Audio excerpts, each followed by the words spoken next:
Boa noite, meu nome é Elvira Alice. Estamos aqui com um projeto de podcast sobre inclusão.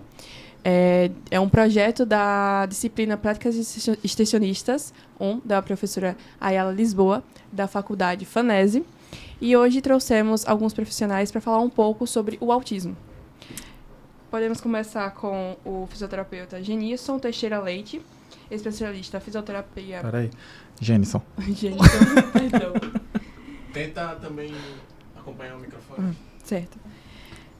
Hoje trouxemos o especialista em fisioterapia nos transtornos do espectro autista, Genilson Teixeira Leite. Mais de 6 anos trabalhando com intervenção motora em Aracaju, formação TeraSuite avançada, formação em coordenação motora infantil e psicomotricidade, formação em desenvolvimento neuropsicomotor, formação em estimulação sensorial. Boa noite, tudo bem? Boa noite. Me chamo Vitor, boa noite a todos. Estou aqui mais uma vez, como a Alice disse, como partícipe da turma de práticas extensionistas da Faculdade de Administração e Negócios de Sergipe. E temos aqui na nossa mesa mais uma pessoa muito importante para falarmos sobre a inclusão, chamada Isis Bacelar. Ela é especialista em autismo e análise do comportamento aplicada, ABA, pela George Brown College, lá no Canadá, e analista do comportamento certificada pelo QASPS, certificada em habilidades sociais, certificada pelo método Pearce da UCLA, certificada em prevenção e intervenção de crise, PCM, entre outros protocolos de avaliação. Já participou como palestrante de cursos e simpósios, além de ter apresentado trabalho em forma de pôster no Abajam, lá no Canadá, em 2018. Hoje, ela trabalha focada na intervenção para adolescentes e jovens. Seja bem-vinda. Obrigada. Tudo bem? Tudo bem. Ótimo. Vamos lá dar início às nossas perguntas. Iniciando com o nosso fisioterapeuta. Como a fisioterapia ela impacta a vida de uma criança com autismo em seu desenvolvimento? Veja, eu acredito muito na questão de confiança, né? Imagina você ter a confiança da independência, de se vestir sozinho, de brincar com outras crianças, né, de comer sozinho, de tomar um banho. Então, eu acredito que a físio, nesse contexto, vai se aplicar dentro, de fato, dessa questão de confiança, tanto da independência da criança quanto da autonomia, né? A gente não pode não pode se focar somente na questão dessa autonomia da criança, né? É muito importante, até porque o carro-chefe do autismo, da intervenção para o autismo, é essa questão de socialização, né? Essa questão de interações, né? Então, a gente pensa muito nessa questão da interação, não só com outras pessoas no ambiente externo, mas familiar, né? Na questão de uma criança, em um curto tempo, para sair de casa, conseguir se vestir sozinha ou tirar a roupa sozinha, né? Então, se mantém muito nessa ideia, né? Não somente da questão social, mas motora, de fato. Essa criança aprender a brincar, a correr, a subir, a descer, né? Não somente basicamente se prendendo a isso. Maravilha. Partindo um pouco para a questão da análise do comportamento, como é que essa área, né, do conhecimento impacta a vida de uma pessoa que tem o transtorno do espectro autista? Bom, a análise do comportamento, ela é uma ciência, né? E essa ciência, ela abrange aí, vai muito além do autismo, na verdade. É uma ciência que ela pode ser, de uma forma aplicada, aplicada para diferentes, enfim, questões comportamentais, né? E no caso do autismo, a gente tem a análise do comportamento, conhecida como ABA, né? Vem do inglês Applied Behavior Analysis. É uma ciência que ela é muito antiga, ela vem se desenvolvendo, né? Vem crescendo, vem mudando, ainda bem, né? Para algo mais humano, algo mais acessível. E ela foi considerada como padrão ouro enfim, da terapia, da intervenção para autistas. O que é que a análise do comportamento ela prega, né? Em termos gerais, ela prega que a análise do comportamento, ela trabalha em cima de um comportamento para a mudança dele, uma mudança que traga benefícios, né, para o indivíduo que está ali sendo atendido, né? Então, a análise do comportamento, ela vai trazer, até como o Genilson falou, ajudar na parte da socialização, nas interações sociais, na autonomia, no desenvolvimento, tanto nas questões também acadêmicas, né, mas as questões de linguagem, né, da fala, enfim. ela também pode trabalhar desse sentido. Obviamente que a gente tem aí algumas outras áreas, né, como a fonoaudiologia, a fisioterapia, a TO, que em conjunto a gente tem aí uma super equipe para trabalhar com crianças, adolescentes e jovens adultos, né, que são diagnosticados com autismo. Nesse sentido, a análise do comportamento ela serve para dar um panorama geral do que a pessoa com transtorno do espectro autista tem? O que a gente faz hoje dentro da análise do comportamento é fazer avaliações, né? Então, a gente tem diferentes protocolos para diferentes idades, diferentes situações, podemos dizer assim, que a gente vai usar para avaliar aquele paciente, né? Aquele aprendiz que a gente está trabalhando. Né? A partir daí, a gente começa a observar o que é que aquela criança tem detrás de acordo com a idade dela, certo? Então, vamos supor que temos aí um adolescente de 15 anos que não saiba tomar banho sozinho, que não saiba se comunicar, que não saiba contar de forma do que ele deveria, né? De acordo com a idade dele. Então, a gente vai fazer uma avaliação do que é necessário para ele naquele momento, aos 15 anos. O que é mais importante para ele agora? Aprender matemática ou poder atravessar uma rua só? Então, a partir disso, a gente trabalha o que é mais importante para aquele indivíduo, né?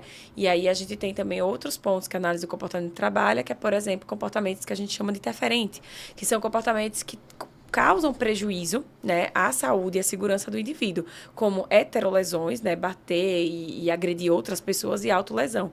Então, a partir dessa avaliação, a gente entende por que esse indivíduo está se comportando dessa maneira, né? Então, a partir disso, a gente faz uma análise do motivo daquele comportamento para que a gente possa trabalhar em cima disso para dar uma vida muito mais autônoma, sabe? Uma vida respeitosa e digna para aquele indivíduo.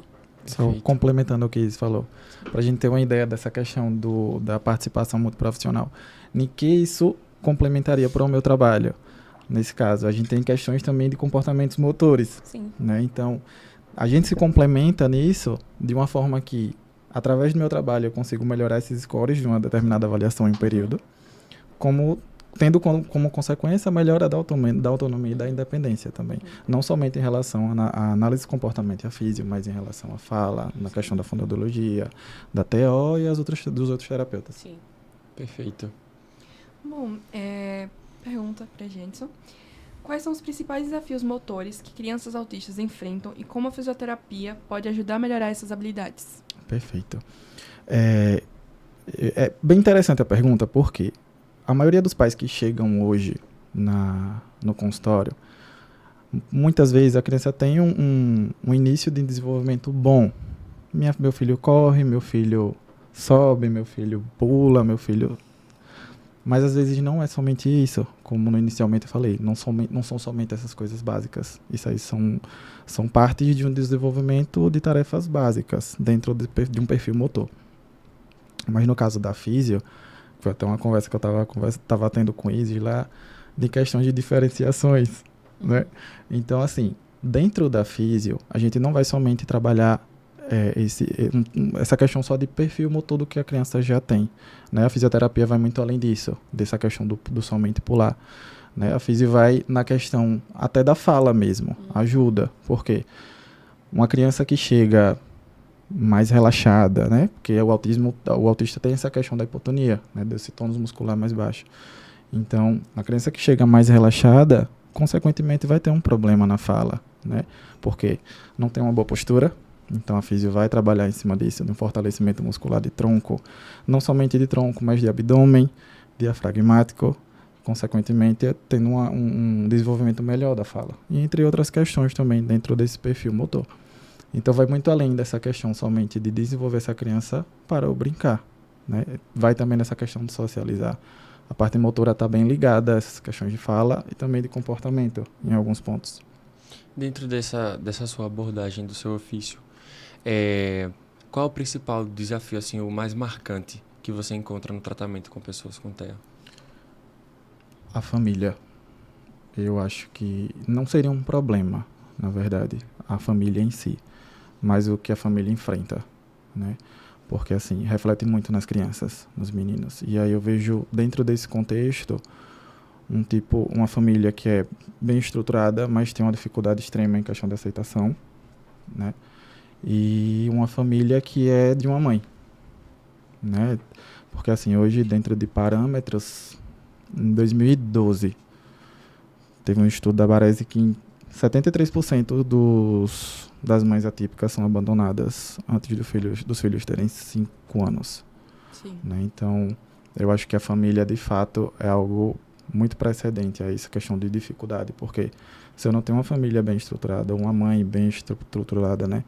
Uma mãe que tem um apoio emocional, psicológico, a criança sente. Né? Então, já tem estudos hoje, inclusive, que falam que o fato da criança estar triste ocasiona em determinado ponto do cérebro, uma depressão. Mais precisamente no córtex sensório-motor. Então, consequentemente, por estar triste, essa criança não desenvolve bem na parte motora. Então, eu acho que isso aí é o que mais pega em relação ao trabalho, porque se eu não tenho uma mãe bem estruturada, né, em questão de estar estruturada, questão psicológica, física, emocional, eu não vou conseguir estabilizar essa criança. Né? É aquela questão também de que principalmente a mãe, mas também se tiver a família ali, o pai, eles também precisam de um cuidado emocional. Sim. De um acompanhamento terapêutico também. E assim, se me permite até completar, eu acho que vontade. vira uma bola de neve, né?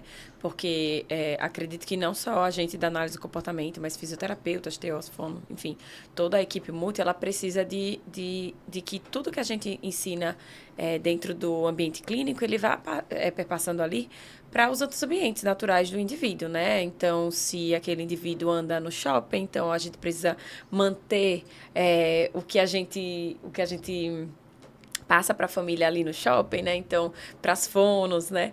Usar o comunicador é na clínica, na escola, se vai para o físio, tem que usar. Só que você tem, como o Gênison falou, famílias que estão adoecidas por N problemas, né? Que vão aí da questão financeira, planos de saúde, abandono, né? Mães solos, né? Famílias que têm dificuldade de aceitar, né, o diagnóstico, enfim, você tem ali um guarda-chuva de questões que vão dificultar o desenvolvimento daquele indivíduo, né, e não é porque a mãe não quer, ou porque a mãe é uma mãe ruim, é porque são pessoas que estão adoecidas, Sim. né, são pessoas que estão sofrendo também. Então, acredito que é um desafio para a gente, quando a gente tem famílias que têm essa dificuldade, né, no sentido de que passam por tudo isso e não tem ajuda. E eu acho que a gente faz o que a gente pode, Sim. né?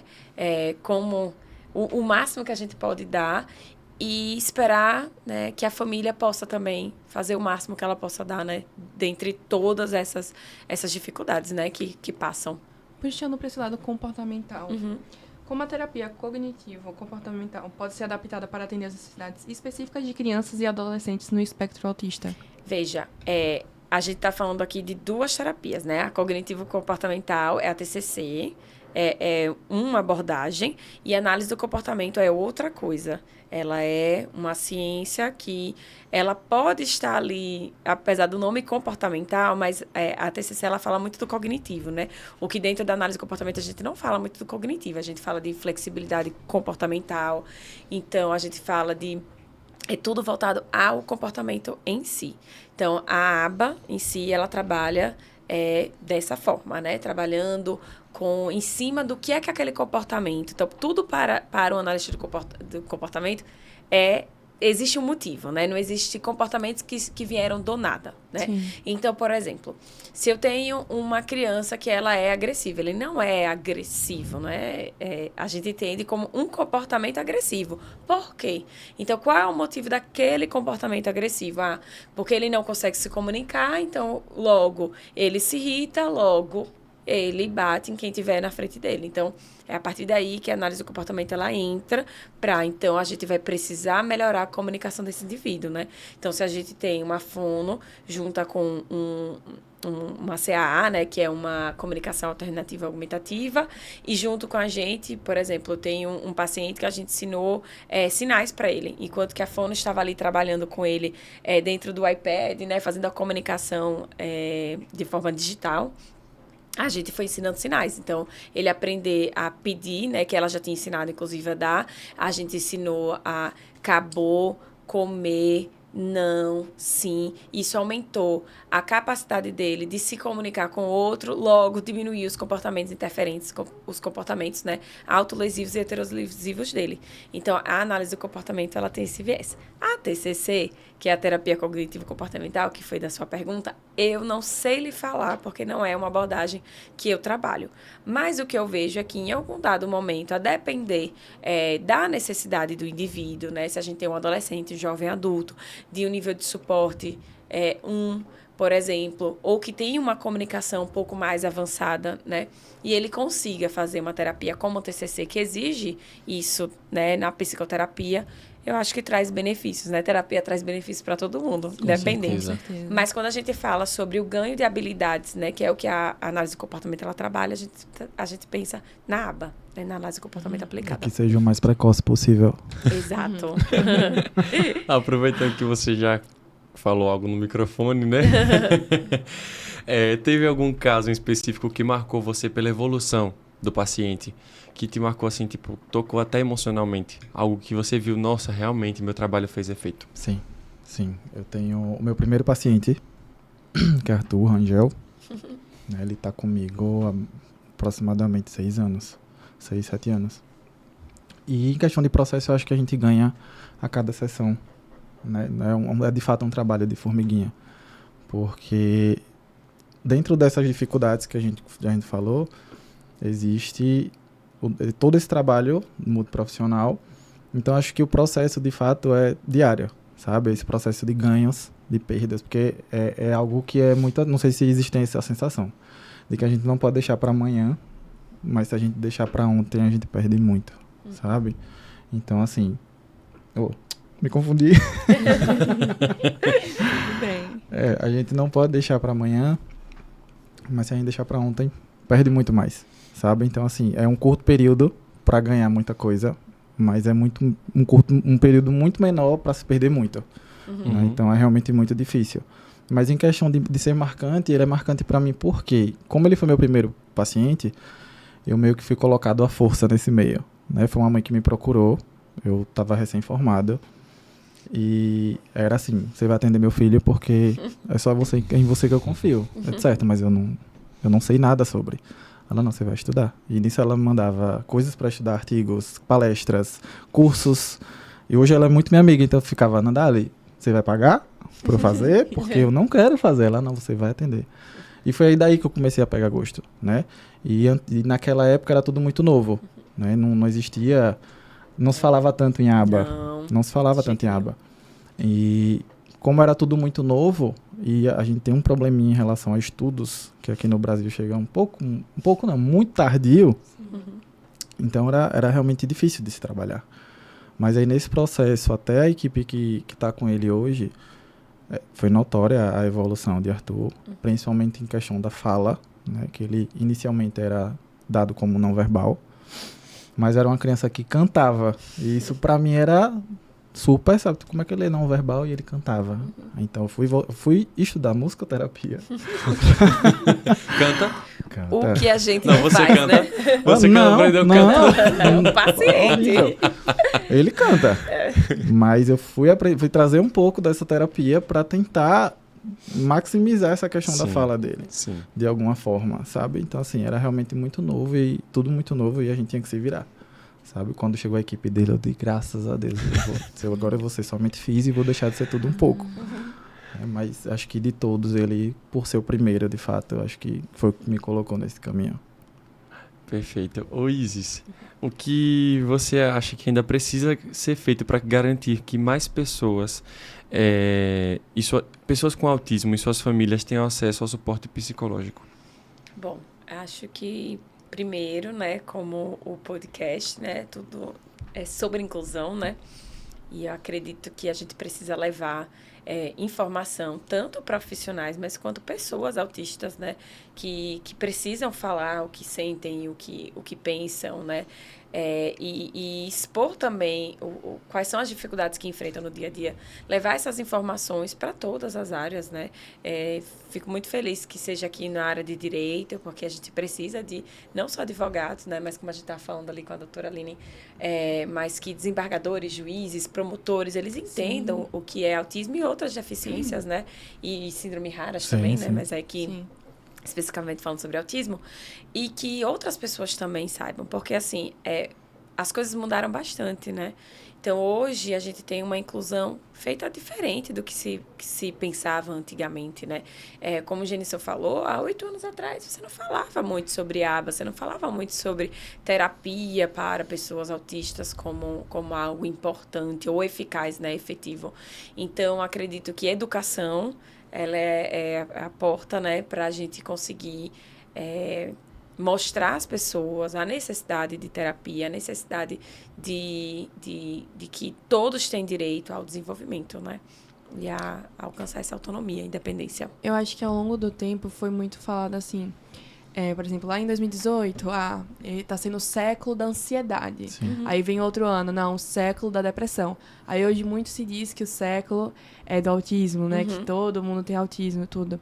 Só que a gente tem que entender que hoje ainda se tem bastantes informações, mas que ainda falta, obviamente. Mas que antigamente a gente não tinha essas informações. Não. Então ninguém não se encontrava tantos casos como hoje em dia. Porque hoje em dia a gente tem o conhecimento, a gente tem como diagnosticar. Sim. Então a gente também tem que entender isso. Sim. E posso adicionar uma coisa? Pode sim. Se você pensar no Brasil há poucos anos atrás, e a gente teve ali a questão dos hospícios, né, das institucionalizações, em que psicólogos e assistentes sociais se juntaram para acabar com essa política aí manicomial, né? Então, aquele hospício de Barbacena, né? Sim. Porque vocês... Eu não imagino, e dói pensar na quantidade de pessoas autistas, por exemplo, verbais ou não verbais, que foram institucionalizadas por serem desacreditadas, né? Por serem, terem suas vidas e seus corpos, né? não respeitados. Então, imagine que isso no nosso país há pouco tempo atrás, né? Imagine em Sergipe, o menor estado do Brasil, que a gente não tinha conhecimento, pessoas autistas eram trancadas em casas, institucionalizadas. Então, a gente precisa de muita educação, que você falou é certíssimo, sempre teve. Ansiedade sempre existiu, depressão sempre existiu, autismo sempre existiu, né? Síndromes raras sempre existiu, né? De acordo, né, com sua época. Então, síndrome de Down, né? Teve T21, né? Então, assim, todas essas pessoas já existiam. Elas só não eram vistas. Eram taxadas como loucas, ou até mesmo um pecado. Um que alguma pecado. divindade. Exato. O que aconteceu de novo nisso foi só o acesso à informação. O acesso à informação. E aí, uma informação de qualidade agora, né? Baseada em ciência, baseada em pesquisa, né? Então, a gente tem grandes pesquisadores, né, no país que estão surgindo cada vez mais. Isso é muito, muito bom de ver, que estão aí disseminando informação de qualidade. É quase uma reascensão do iluminismo, né? Boa, gostei. Exatamente. É porque a gente tem que pensar né, que Exatamente. as crianças vão ser adolescentes e vão ser adultos. Exato. Né? Então, se a gente não tem pesquisas, estudos, educação, como o Luiz está falando, né, de que as pessoas precisam, de fato, ter acesso a essa educação. Né? Não somente quem está no meio estudando, sabe? É para a população, de fato. Para outros profissionais. Né? Então, as crianças vão ser adolescentes, vão ser adultos que têm capacidades. Né? A gente precisa dar possibilidades. Exato. E cada fase vai aumentando as demandas e diminuindo outras demandas também, né? As demandas vão mudando, né? Isso. Então, assim, a gente estava falando ali fora sobre uma visão que eu vejo que aqui a gente não tem, né? Eu falo no Brasil em geral, e se a gente reduzir para Sergipe, eu acho que pior ainda, é de que a gente pode ver de uma outra forma a intervenção e tratamento para N deficiências, né? O autismo está ali nelas, de que não é melhor a gente fomentar, a gente melhorar a intervenção precoce e que a gente tenha cada vez mais pessoas, né? Seja autista nível de suporte 1, 2, 3, verbal, não verbal, enfim, que tem muito estereotipia, que não tem estereotipia, mas que esteja na sociedade trabalhando, sendo produtivo, né? De acordo com a capacidade de cada um, né? Com as possibilidades de cada um, trazendo para o Estado, para o nosso país, riquezas, né? Sejam elas de questão mesmo de tributos, de impostos, né? Sejam elas de, enfim,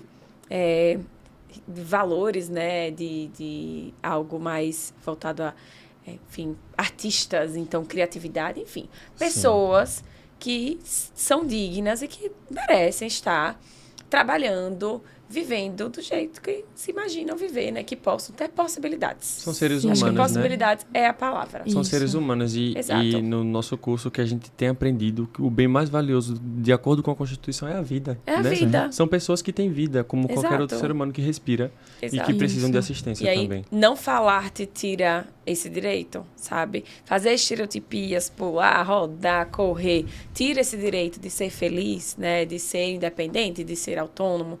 Não tira. Então, todo mundo tem algo para dar, digamos assim. Todo mundo tem alguma capacidade, todo mundo tem alguma habilidade. Seja ela artística, seja ela na academia, seja ela, enfim, no direito, no esporte, na pintura, enfim. Todo mundo tem. Na música, cantarolando, tocando, isso. né? Eu tenho um sobrinho, o sobrinho do meu esposo, que ele é autista, e assim, eu vou ficar emocionada, porque ele é um orgulho. A gente sempre viu, ele é fã do Luiz Gonzaga, tudo dele era música. A gente, rapaz, esse menino precisa entrar uma aula de música. E ele tinha uma sanfoninha, tocava pra cá, pra lá, e a gente, entrou na aula de música. A mãe e o padrasto, vou botar na aula de música. Aí ele botou, lá vai ele com o padrasto, porque o padrasto decidiu que ia fazer música também, pra que ele fosse junto. Gente, em uma semana ele tava tocando sanfona. Ele tem 5 anos de idade. Nossa. Sanfona. Pronto. Aí, sanfona, violão, teclado, sabe? Isso, é questão de dar oportunidades, né? Porque tem assim, eu acho que com todo mundo também tem questões, tem áreas que a gente tem muita dificuldade, mas tem outras áreas que a gente tem uma facilidade. Não me bota pra fazer química. Sim, Não dá certo. justamente. não Graças sou a dessa Deus, área. assim. Tem gente que não estaria aqui fazendo o que a gente tá fazendo, né? Com certeza. Falando. Mas tem gente aí tocando sanfona por uma semana. Sim, outra questão também que a gente vê muita falta é em relação a, acho que a área do direito mesmo, o direito.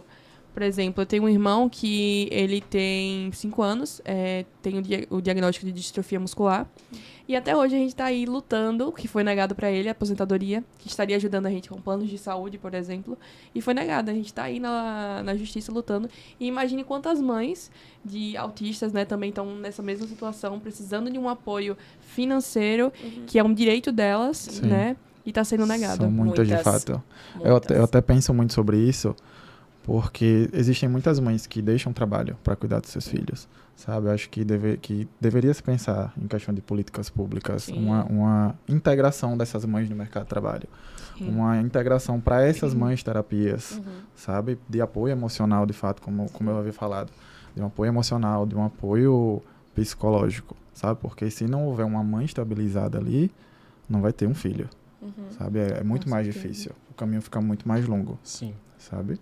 Diante de tanta riqueza na fala de vocês, eu gostaria de saber qual o recado que vocês deixam para os nossos ouvintes e telespectadores. Podem falar, Podem falar olhando para lá. Para a câmera. Quem começa? Tem muita coisa para falar. Vai, De tudo que a gente conversou aqui. Eu acho que sim, deve-se ter um apoio muito maior para as mães dos meninos. Em relação aos adolescentes e os adultos, vocês vão ter no mercado de trabalho pessoas extremamente talentosas, organizadas, que por mais que existam padrões, né, elas vão ser, acho que, os melhores dentro do mercado de trabalho. Geniais. De fato, como o Isis deu o exemplo, foi uma criança que aprendeu a tocar sanfona. Eu vi um vídeo de uma criança que o hiperfoco dele era matemática. Ave Maria. A mãe perguntava, você quer vestir o que hoje? Ele não falava, mas a mãe perguntava 177 vezes não sei quanto, ele sabia responder. Então eu acho que tem que se ter uma visão hoje mais diferenciada na questão do cuidado de ambos, da família e das crianças. Perfeito. Eu acho que meu recado foi o que a gente acabou de falar, enxergar as possibilidades, né, e não o diagnóstico. Então, todos temos possibilidades de fazer algo, de querer algo, de alcançar alguma coisa, né? Então, a gente precisa enxergar possibilidades em crianças, adolescentes e jovens autistas e que a gente respeite, né? Inclua verdadeiramente, Sim. né? Todos nós temos direito a ser felizes, né? Ser independentes, ter uma vida leve. Certeza. Com toda certeza. É isso. Agradeço a todos os ouvintes, telespectadores, aos convidados também, que Obrigada. trouxeram Obrigado. inúmeras informações, palavras também de acolhimento, né? E a todos os envolvidos também que fizeram acontecer esse podcast. Estamos encerrando o 3º e último episódio sobre inclusão. Esperamos que possamos ter mais episódios, mais conhecimentos acerca do tema TEA, né? É isso. Agradeço. Agora eu passo a palavra para o meu amigo Vitor. Agradeço a oportunidade que a professora Ayala Lisboa tem nos dado de colocar esse assunto em pauta para que mais pessoas se conscientizem. Agradeço a vocês por terem vindo, topado esse desafio de gastar um tempinho de vocês estarem aqui. E quero dizer para vocês, telespectadores e ouvintes, que nós falamos sobre TEA, vamos continuar falando sobre outras coisas que envolvam inclusão. Então, fiquem ligadinhos que nos próximos episódios nós falaremos sobre muito mais coisas e não se esqueçam que toda pessoa tem direito de viver, tem direito de se mover e todos nós devemos acolhê-las, não incluir apenas na fala, mas nas nossas atitudes. Isso.